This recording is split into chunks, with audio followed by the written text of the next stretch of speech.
Som I jo sikkert har hørt, så har vi haft en del ballade de sidste døgns tid på grund af situationen med Talib Ben Hassi. Vores tilstedeværelse, det kan optrappe konflikten yderligere, så I holder jer væk fra området. Det er jo bare 8 timer med ham der hurtigbrillen, ikke? Jeg har brug for, at der er nogen, der sådan lige kan holde ham lidt i kors nu.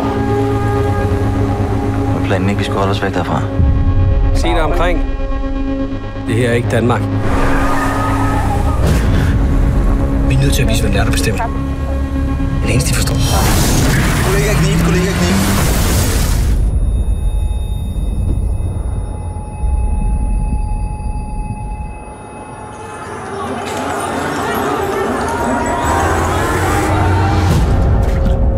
Hvordan kommer vi ud herfra? Hvorfor skulle jeg sige til dig?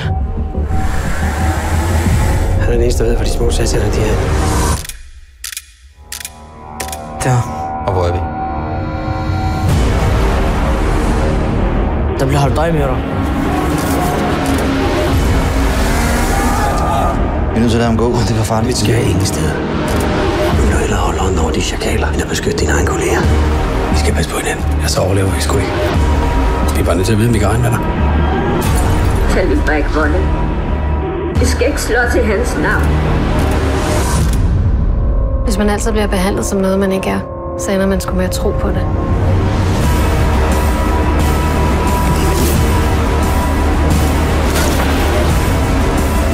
Hvor er min søn? Hvis der skal en passe noget herinde, så bliver alting bare meget værre.